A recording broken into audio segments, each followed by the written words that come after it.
Welcome to Techin5, where you can get your tech news in 5 minutes. I'm Madeline. And I'm Christina. This is your weekly download. Well, Christina, I got a great topic to talk about this week because this week, actually being hosted by Japan, is the Global Technology Governance Summit. And so they're going to have 40 different governments as well as 150 companies that are international organizations.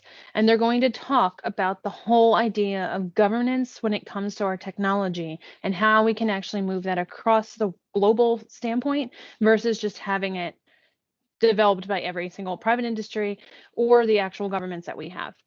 So there is a little bit of, this is going to be the first time we're actually seeing this, because it is the first time that we're having a true summit around this topic, but it's not the first time that we've actually tried to discuss this idea of having some kind of rules, because you need to have some idea of what's going on. We do know from like a federal government standpoint, there's already rules on how you have to work with them in terms of your technology, but the different industries all have different ideas of what needs to be governance. And so I think it's going to be quite interesting to see what happens at this summit. What are your thoughts about it? I think this is a great topic to bring up and so important as technology becomes more powerful and begins to blur the lines between borders and divisions between on an international scale. It becomes increasingly important for us to have a consensus, or at least roll up our sleeves and have deep conversations about how we're going to manage people's privacy and data sharing of information from between country to country or things that cross international lines, and how to handle people's information when they go into different areas that may have different laws.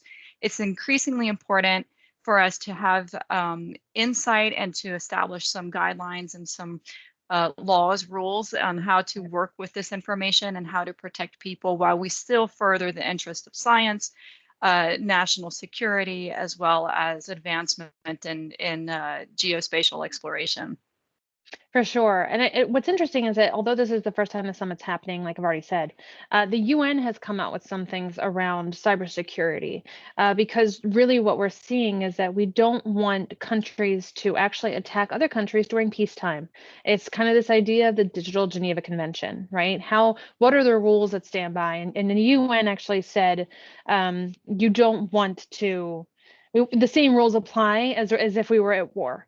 You don't want to be attacking and going over that, because in the world and online, our battlefields aren't physical. There's not actual physical lines to a country.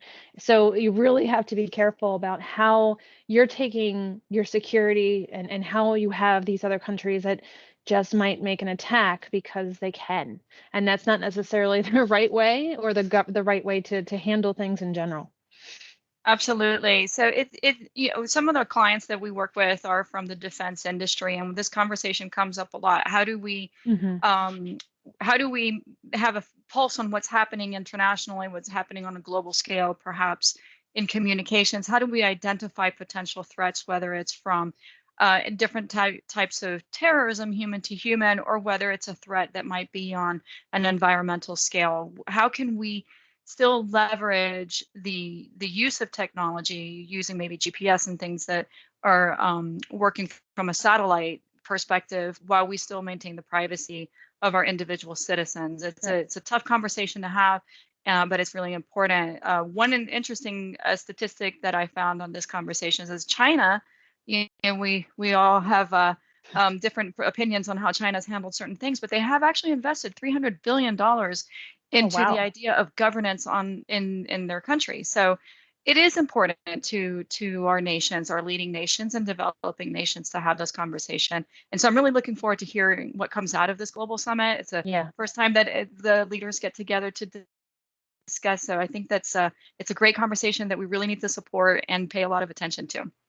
For sure. And I think it's not something we're going to see happen once, right? This is going to be a continuous conversation because, to your point, when you're talking about national security or you're talking about the environment, or you're talking really about any kind of topic that's dealing with privacy and security of your own people, there's going to be debate. We're going to have a little political ideas in there, and so you have to be able to balance all that, but then also just take from an ethical standpoint of what you're going to do with technology. So hopefully there'll be more about that in the future, and we'll have lots of other episodes to talk about governance.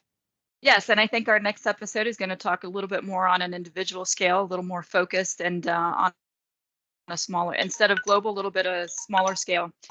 Yeah, so don't forget to like and subscribe so you can actually catch our next session on the governance, and we will catch you later. Thank you so much, Christina. Thanks, Madeline. See you next time. See ya. Bye-bye. Bye.